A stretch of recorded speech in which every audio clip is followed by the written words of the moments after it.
संघ प्रमुख मोहन भागवत का कल बयान आया है कि हिंदुओं से एक होने की बात कर रहे हैं। किस तरह देखते हैं? सिर्फ हिंदुओं से एक होने की बात कह रहे हैं। मुसलमान क्यों ना हो, सिख क्यों ना हो, क्रिश्चियंस क्यों ना हो, उनको तो ये कहना चाहिए था कि हिंदुस्तान के लोग सब एक हो जाओ, मुट्ठी बंद कर लो। दुनिया तबाही के दहाने के ऊपर खड़ी है। न जाने कल क्या हो जाए, किसी को कुछ पता नहीं। हमें अपने देश को बचाना है और देश को आगे बढ़ाना है। ये कब तक ये कह कह के हिंदू भाइयों को डराते रहेंगे? कब तक ये कह कह के अपनी जो इनका बीजेपी पॉलिटिकल विंग है उसको वोट दिलाते रहेंगे? कब कब तक आखिर ये नफरतों की सौदागरी होती रहेगी? अब तो लोगों को देश की बात करनी चाहिए। देश की बात करते तो अच्छा भी लगता। नफरतों की बात वो क्यों कर रहे हैं? क्यों डरा रहे हैं? 80% हिंदू आबादी है यहाँ पर। पुलिस से लेके पैरामिलिट्री से लेकर और मिलिट्री तक में सब हिंदू भाई हैं। 20% मुसलमान बेचारे क्या कर लेंगे उनका? क्यों डरा रहे हैं? ये डराना बंद करें। ये सियासत बंद करें। देश को बहुत बड़ा नुकसान हो रहा है। अगर चाहते हैं कि देश सुपर पावर बने, महाशक्ति बने, तो सांप्रदायिकता को खत्म करना पड़ेगा। डॉक्टर साहब, कल महाराष्ट्र मुंबई में एक बाबा सिद्दीकी हैं जो फेमस नाम लिए, उनका मर्डर कर दिया जाता है। और किस तरह देखते हैं पूरा प्रकरण को महाराष्ट्र में? इतने बहुत बड़ा नाम है। देखिए, इस वक्त हमारे देश की बदनसीबी यह है कि दो सिस्टम चल रहे हैं। एक तो सरकारी सिस्टम चल रहा है और एक अंडरवर्ल्ड का सिस्टम चल रहा है। अंडरवर्ल्ड कभी कभी सरकारी सिस्टम पे हावी हो जाता है और कभी कभी सरकार अंडरवर्ल्ड पे हावी हो जाती है। अंडरवर्ल्ड वाले क्या कर दें, किसको कह दें, जिस कह के मार देते हैं लोगों को, लोगों से पैसा वसूल कर रहे हैं, धमका रहे हैं। सरकार फेल हो रही है, हर जगह फेल हो रही है। जिस सरकार की जिम्मेदारी थी कि पॉलिटिकल आदमियों की भी इस तरह से हत्या होने लगी, सरकार क्या कर रही थी उस वक्त? जिम्मेदारी तो सरकार की बनती थी कि अंडरवर्ल्ड से उसे बचा लेते। न जाने आगे किस किस की होगी हत्याएं, किस किस को धमकी दे रखी है। देश के बड़े बड़े कलाकारों तक को धमकी मिली हुई है। क्या उनकी खैर आगे नहीं रहेगी?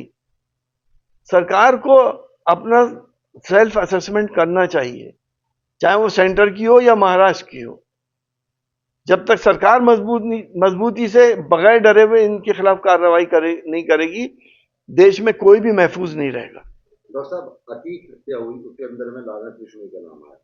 अगली धमकी सलमान खान को है। सोशल मीडिया पे तमाम तरह की बातें आ रही हैं कि जो सलमान की मदद करेगा, अगला नंबर उसका है। क्या लगता है, डी कंपनी का पूरा खात्मा करने के लिए सरकार संरक्षण दे रही है गवर्नमेंट को? देखिए, हो सकता है डी कंपनी और लॉरेंस बिश्नोई के बीच में जो लड़ाई चल रही है उसमें सरकार प्रोत्साहन दे रही हो, लेकिन उससे सरकार का कितना बड़ा नुकसान हो रहा है। सलमान खान कोई मामूली आदमी नहीं है, वर्ल्ड फेम का आदमी है। क्या आपका कहने का मतलब ये कल को उस पर भी खतरा है? ये तो अरे करके चुप जाएंगे और 3 लोगों को पकड़ लेंगे कि साहब इन्होंने क्या करा था, जेल भेज देंगे, 2-4 साल में वो बाहर आ जाएंगे।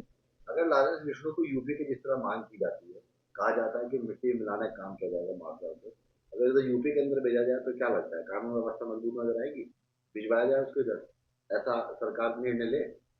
नहीं, यूपी के हिंदुस्तान से अलग तो है नहीं। वो भी, महाराष्ट्र भी तो हिंदुस्तान के अंदर है, वहां क्यों नहीं कर सकते? वहाँ बाबा मुख्यमंत्री है ना। नहीं, मुख्यमंत्री की बात नहीं, तो इच्छा शक्ति की बात है। इच्छा शक्ति अगर है किसी में तो वो उनको भी खत्म कर देगा। एक नाथ शिंदे और योगी आदित्यनाथ, दो मुख्यमंत्री की अगर बात की जाए, कानून व्यवस्था किसकी ज्यादा मजबूत है? देखिए, कानून व्यवस्था तो मुझे कहीं भी मजबूत नजर नहीं आ रही। अखबार उठा के देख लीजिए आप, डेली रेप के केस, दुष्कर्म के केस। कौन से दिन का अखबार ऐसा है जिसमें ये नहीं हो रहा हो? डकैतियां हो रही हैं, मर्डर हो रहे हैं, कौन सा दिन ऐसा है? हाँ, इतना मैं मानता हूं कि कहीं ना कहीं माफियाओं पे लगाम लगाने की सरकार ने कोशिश करी है और माफियाओं पे लगाम लग भी रही है।